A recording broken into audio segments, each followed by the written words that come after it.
Les cristaux, on peut trouver dans les couleurs différentes.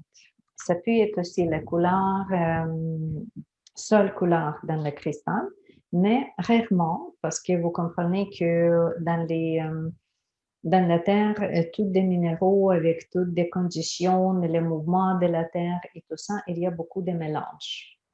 Il y a beaucoup de mouvements. Et peut-être le charbon, le graphite, le diamant, or, oui, c'est la couleur pure qu'on peut trouver. Mais dans plusieurs des cristals, la couleur toujours mélangée ont comme minimum petit accent de couleur. Mais en même temps, maintenant, on va classifier les cristaux dépendamment des couleurs. Et je vais vous donner mon idée comment on peut accorder les cristaux avec les éléments de la nature. Le principe ayurvédique, ou ayurvédique, indienne ou chinoise, mais avec les éléments. On va regarder ici quelques éléments de la nature. On va regarder éléments de feu, que définitivement c'est chaud, et c'est quelque chose qui transmute et change, mais qui est en chaleur. Le deuxième élément qu'on va regarder, c'est l'élément de la terre ou la masse. Qu'est-ce que la terre ou la masse? C'est quelque chose de dense, lourd, que d'habitude ne bouge pas, au minimum mouvement, mais beaucoup de stabilité, comme la terre. Il y a l'autre élément, l'air, espace, l'air, élément de l'air. Si je suis pensé à élément de l'air, probablement dans votre tête, il y a tout de suite une idée qu'il y a le mouvement, il y a quelque chose de très, très léger, c'est difficile de capturer ça, et quand vous regardez, c'est transparent. Parce qu'en l'air, il y a une chose, vous prenez le morceau des gravel, vous essayez de regarder qu'est-ce qu'il y a à l'autre côté, c'est pas possible, c'est pas transparent. Mais si vous regardez s'il y a l'air en avant de vous, oui, vous pouvez regarder loin. Que l'air, c'est mouvement, beaucoup d'espace, et cet élément est transparent. Et l'autre élément qu'on va regarder, c'est l'élément de l'eau. L'élément de l'eau, c'est l'élément de cohésion, c'est l'élément de transplantation, de plasticité, de changement. Élément de l'eau. On peut regarder l'eau vite, l'eau lente, l'eau chaude, l'eau froide, mais juste l'élément de l'eau correct, vraiment comme la plasticité. Dans tous ces aspects-là, dans cet élément, on va essayer de comprendre quelle pierre ou quel cristal associé avec quel élément, parce que très souvent, les éléments associés avec la couleur. Éléments et couleur. Si je vous demande feu, tout de suite, vous pensez quelle couleur? Rouge, orange. Ou toutes des variations. Ça peut être brune, mais brune rouge, pas brune noire. Ça, c'est, oui, jaune, mais dépendamment, jaune, ça vient où? Ça vient plus vers les dettes transparentes, comme les citrines, par exemple, ou jaune comme jasper, qui est beaucoup plus solide, opaque, dépendamment de ça. Si je vais prononcer les éléments d'espace, quelle couleur peut venir dans votre tête? C'est transparent complètement, ou ça peut être presque invisible. Ça peut être gris, presque invisible. Ça peut être bleu, un peu visible. C'est ça, la couleur de l'air.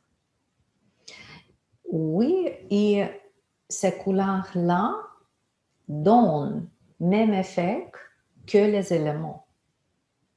Même effet. C'est ça la beauté de comprendre les couleurs par les éléments. Et quand nous avons ça, quand nous avons cette théorie simple, maintenant on va regarder couleur par couleur qu'on trouve dans la pierre, dans les cristaux, pour comprendre exactement par les couleurs quelle tendance, quelle propriété, quel caractère de pierre. Avant, on place cette pierre-là sur la cour pour utiliser, ou avant, on fait les bijoux. Avant, on programme, simplement comprendre couleur et éléments dans la pierre. Ici, on va commencer par la couleur noir et blanc. Le noir et blanc sont chacun symbole de début et la fin. Toutes une d'autres sont utilisées dans les cultures du monde pour représenter la vie et la mort, la naissance et le début. C'est surtout dû des couleurs de spiritualité, les liens en après-vie et aux dimensions de non-incarnation de notre monde. Quand on parle de dualité, comme les deux poissons sur les signes taoïstes, noir et blanche, ici nous avons noir, aspect positif, couleur de obscurité, elle nous cache, nous protège face aux dangers qui pourraient nous entourer, simplement parce que nous sommes moins visibles, c'est sûr. Avec la propriété d'absorption de toutes les autres couleurs, elle est la couleur des plus denses de cercles chromatiques. Chromothérapie, c'est la thérapie par la couleur. Aussi, véhicule-t-elle des propriétés de densification de l'énergie qui permettent d'accentuer la sensation de ce propre corps. En même temps, c'est la couleur pouvoir introspection qui nous sépare du monde extérieur et de ses influences. Aspect négatif des noirs, tout isolement aussi. La solitude. Le noir nous amène à ne pas souhaiter et ne pas accepter le contact avec les autres, avec le monde. Il nous referme sur nous-mêmes. Nos peurs et nos doutes deviennent alors des montagnes infranchissablement et de simples mélancolies passagères peuvent se transformer en véritables tendances dépressives. Si vous pensez quelle couleur plus populaire que les gens portent ici, en Europe et partout, c'est noir, n'est-ce pas? Et quand on comprend tout ça, voilà. Pierre, comme exemple de pierre que nous avons noire. Obsidienne noire, onyx noir, quartz, inclusion de tourmaline noire, staurodite, tectile noir, tourmaline noire. Quand on apprend les purifications d'énergie, ancrage et tout ça, je vais retourner à pierre noire. Blanc, l'autre couleur des opposites. Aspect positif, le blanc est la couleur qui reflète toutes les autres, considérée comme la plus lumineuse et la plus pure de tout. Elle est véhiculée des connaissances du monde, le rassemblement de tout qui existe. La pierre blanche et incolore sont souvent considérées comme neutres. Elles peuvent jouer le rôle de catalyseur. Couleur blanche. Aspect négatif est tout équivalent à être rien.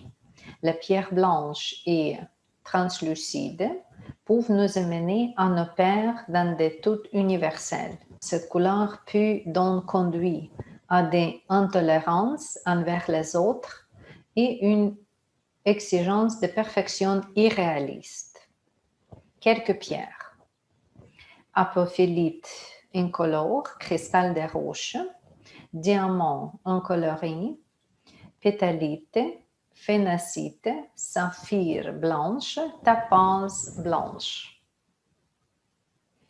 Et noir et blanche sont ces deux couleurs de base. Mais avec éléments, avec l'énergie, ils sont complètement différents.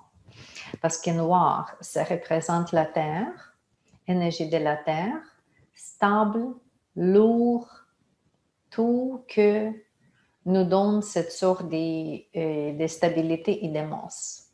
Et blanc, c'est le contraire.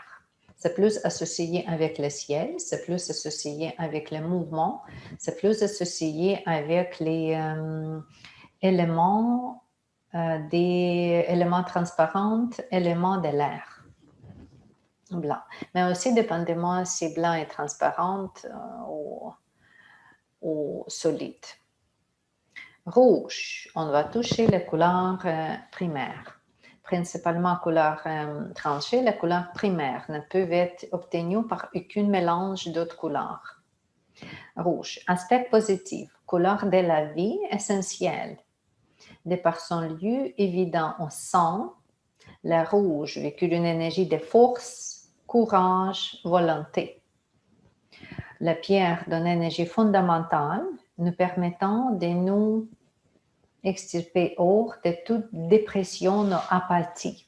Parce que le feu, vous comprenez que le feu, c'est le mouvement, c'est transmutation, c'est actif, c'est fort.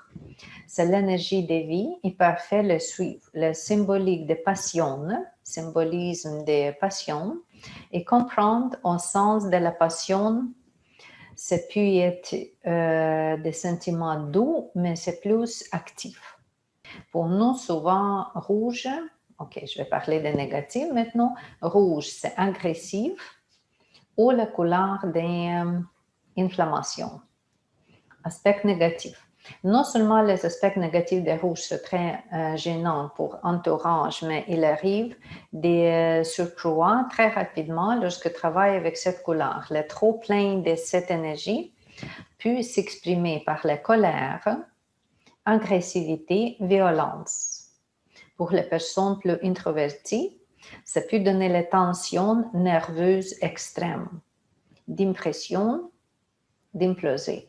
Si l'équilibre des rouges est exactement dynamisant, son excès est au contraire régnant. La corps et les nerfs sont alors posés à bout et de même événements contraires peut laisser place à des crises démesurées. Très grande attention en général avec rouge. Les vêtements rouges, les sous-vêtements rouges, grande attention. Pierre, par exemple, grenat almadine, grenat pyrope, hématite, jaspe rouge, œil des taureaux, proustite, quartz à infusion des rutiles, rhodochrosite, rouge, cristallisé, rubis, rôti, sardonyx, spinel rouge. Mais en même temps, on va utiliser rouge. Dans notre soin, pour les chakras, on va utiliser le rouge. Parce qu'il y a les chakras qui peur des rouges, qui peut être affectés négativement, mais il y a les chakras qui vont aimer rouge. Jaune, aspect positif. Associé systématiquement au rayonnement solaire, le jaune est la couleur de joie, d'épanouissement, du moins extérieur et visible. Aussi associé avec intelligence. Il y a des propriétés de structuration d'esprit, amélioration de la mémoire associées aux pierres jaunes. Ce symbolique de rayonnement implique également des rayonnements social, notre place dans la société et notre rapport au pouvoir et la hiérarchie. Le jaune est aussi la couleur par excellente qui régit notre vie professionnelle. C'est pour ça quand on va regarder citrine, oui, pour la vie professionnelle, pour vous socialement, c'est très bon. Mais aspect négatif, considéré comme un fond haut, le jaune est la couleur des superficialités trompeuses, au fond semblante et du mensonge. C'est également une couleur irritante qui, comme les rouges, dépendamment de l'intensivité. Si c'est plus transparent, c'est une chose. Mais si c'est actif, c'est d'autres choses. Comme le rouge peut mettre le nerf en rude éprouvé. Sans aller jusque la violence, s'accès des gens peut rendre déséquilibre et cynique. Et aussi peut jouer le mauvais rôle social. Pierre, qu'est-ce que nous avons pour la couleur jaune? Ambre, angécite, apatite, jaune, brasinite, calcite, chalcopyrite, chrysobéryl, citrine, fleurite jaune, grenade andradite, grenade deuxième, éléodore, jaspe, que peut trouver souvent, œil des champs, chrysobéryl, œil des tigres, mais des tigres c'est plus foncé des fois, mais c'est possible que c'est avec le jaune. Saphir jaune, quartz relié, soufre natif, tapaze et wulfénite. OK, ça c'est pour jaune. Après ça, nous avons bleu. Est-ce que vous aimez la pierre bleue? Bleu foncé. Aspect positif. Couleur sera considérée comme céleste, immatérielle. Le bleu agit sur la plus haute sphère de l'esprit humain. Il régit des connaissances et des savoirs, développe la curiosité saine. Ce côté fait la mémoire des anciens et de leur héritage. Le bleu permet de voir et concevoir ce qui est au-delà des apparences. Monde extérieur. Négatif. La quête de connaissances et d'exploration ne mène pas forcément à une réalisation. Ça peut être plus illusoire, ça peut être trop spirituel, mais n'est pas entré dans la réalisation. Quelle pierre on trouve en bleu? Apatite bleue, azurite, bénitoïde, labradorite, lapis lazuli, c'est ça que je porte aujourd'hui, œil de faucon, saphir bleu, soladite, tourmaline bleue, hémimorphite. Nuance. Oui, ici, on va parler des éléments. Ici, dans la couleur que regardez, on regardait jaune. Jaune, c'est la couleur de feu, spécialement si c'est plus actif. Si c'est transparent, ça peut être la couleur de l'air, c'est sûr. Bleu aussi, dépendamment si c'est un peu de bleu ou si c'est vraiment dense. Si c'est dense, si c'est foncé, ça c'est l'élément de la terre que donne la stabilité et tout ça. Nuance, on va parler des roses. Toutes ces couleurs, plus tard, on va utiliser pour les chakras. Si vous avez déjà étudié les chakras, vous trouvez la couleur et vous pensez tout de suite quel chakra c'est associé. Rose, aspect positif. Couleur de douceur et de tendresse, elle permet d'exprimer et de laisser sortir des émotions, mais très douce, relations amoureuses, les amitiés et liens familiales très proches et intimes. Douceur, c'est la couleur des petites filles. Si vous aimez cette couleur-là, OK, probablement c'est ça votre nature. Aspect négatif. La rose développe émotivité et parfois exacerbe lorsque nos émotions nous immobilisent, empêchent aussi de bon déroulement de notre autre obligation, procession, gestion quotidienne. Trop d'ouverture, trop de douceur, c'est ça, c'est aspect négatif des roses. Pierre, pas beaucoup de pierres roses, mais en même temps quartz rose. Si vous pensez de rose, tout de suite quartz rose. Probablement chez vous, vous avez quartz rose. Fluorite rose, kunzite, marganite, quartz rose, rhodochrosite, topaz rose, tourmaline rose, bleu, bleu clair. Ici, nous avons déjà un élément de l'air, n'est-ce pas? Élément froid. Ça, c'est la couleur froid.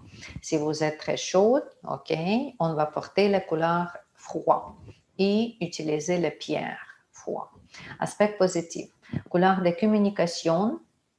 Elle peut, selon la pierre, développer tant d'expression que l'écoute. Le bleu clair clarifie l'ensemble des cycles de communication. Traduction d'une idée en mots, réception des mots par les destinataires, traduction de ceci dans le paradigme de ces derniers. Seulement, beaucoup de sérénité et le repos dans ces couleurs bleues, couleur froid, sérénité, détachement. Aspect négatif, c'est que le bleu clair accepte l'expression et au lieu de mieux connecter l'être au monde qui entoure le couple, de celui-ci en empêchant toute écoute. L'accent de cette couleur est fait également de façon insaisissable et fluide. Il est par conséquent difficile ainsi que stare ou même se percevoir. Ça peut être la couleur des solitudes et des silences en même temps. Pierre. Aigle marine, apatite bleue, chalcédonite, calcite bleue, célestine, cyanite, oclance, fluorite bleue, labradorite, laminare, tapas bleu, tourmaline bleue, hémiphorphite, tourmaline, turquoise. Et après ça, nous avons la couleur secondaire. Où est-ce que la première, c'est vert? Oui, et nous avons la pierre vert. Nous avons pas beaucoup, mais il y a beaucoup en même temps les pierres vertes. Aspect positif. Compassion, qui est donnée par cette couleur-là. Ouverture aux autres avec calme et sérénité. Chakra du cœur, on va parler plus tard. Couleur pour se contrôler, pour se maintenir en forme.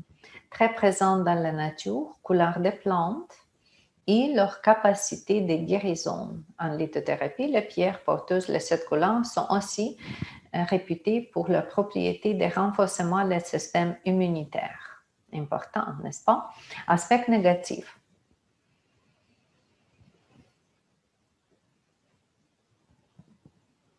Comme la couleur vert disparaît à l'automne, ça peut être les significations de la tristesse, des pertes, de quelque chose qui n'est pas stable. Si c'est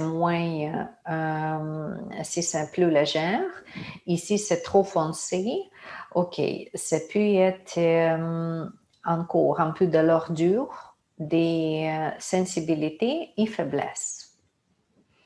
Pierre, laquelle pierre on trouve? Amazonite, apatite vert, aventurine, chrysocole, chrysophrase, diopside, émeraude, épidote, fluorite vert, grénate trois différents, jadéite, beaucoup de jade, n'est-ce pas? Beaucoup de jadéite ici au Québec. Jade néphrite, moldavite, qui est ici populaire maintenant, je trouve. Malachite, péridote, quartz en inclusion de chlorite, saphir vert, serpentine, c'est ça que j'aime beaucoup, sphène, tourmaline vert, tourmaline orange. Orange, c'est la couleur chaude, mais c'est moins dur comme rouge. C'est la couleur des renforcements de sexualité, c'est la couleur de beauté, c'est la couleur des joies, des parties, des communications, des organisations, tout ça. Négative, maux de tête, ça peut créer aussi les systèmes nerveux qui ne respectent pas, n'aiment pas cette couleur-là parce que simplement c'est aussi la couleur très active. Pierre, calcite orange, cormaline, que j'aime beaucoup, ambre, orangé, crocoïde, cuivre native, grenade, deuxième grenade, opale, de feu, pierre de soleil, c'est ça que j'ai parlé, topaze, orange, zircone, hyacinthe. Violet, il y a juste quelques couleurs restantes.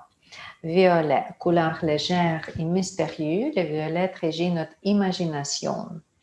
Aussi une couleur de créativité et réalité qui est en arrière de nos yeux. C'est ça qu'on dit, la couleur de méditation, la couleur d'intuition, la couleur extrasensorielle de notre esprit. Et comme ça, on va utiliser la pierre, couleur violette. Aspect négatif, si nous sommes trop longtemps exposés à cette couleur-là, ça peut donner une façon d'isolement, que façon d'être toute seule, ne pas supporter, jusque déprimée et dépression. Pierre, améthyste, anétrine, charoïte, cordérite, tanzanite, fluorite violette, quartz lavande, scapolite violette, obsidien, œil céleste, un reflet violet. Et nous avons quelques d'autres couleurs que associées avec la terre, plus bas, comme le marron,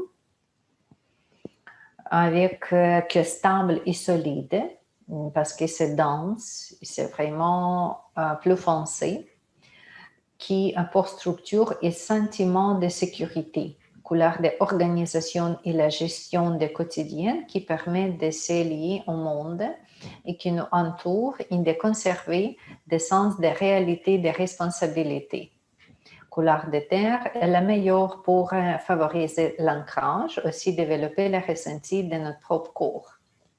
C'est comme ça, on va utiliser cette couleur quand on va parler d'ancrage. Aspect négatif, roi des habitudes, le marron peut immobiliser, scléroser un individu dans ses rituels quotidiens. Exemple, maniacal, un purine de grande angoisse dépendant de leurs repères et tout des routines. Ça peut être trop lourd, ça peut nous garder dans les routines et pas dans les activités immobilisation. Pierre, quartz fumé, certains jaspers, quelques jaspes, aragonite, bronzite, chiastolite, axinite, dravite, agate brune et bois fossile.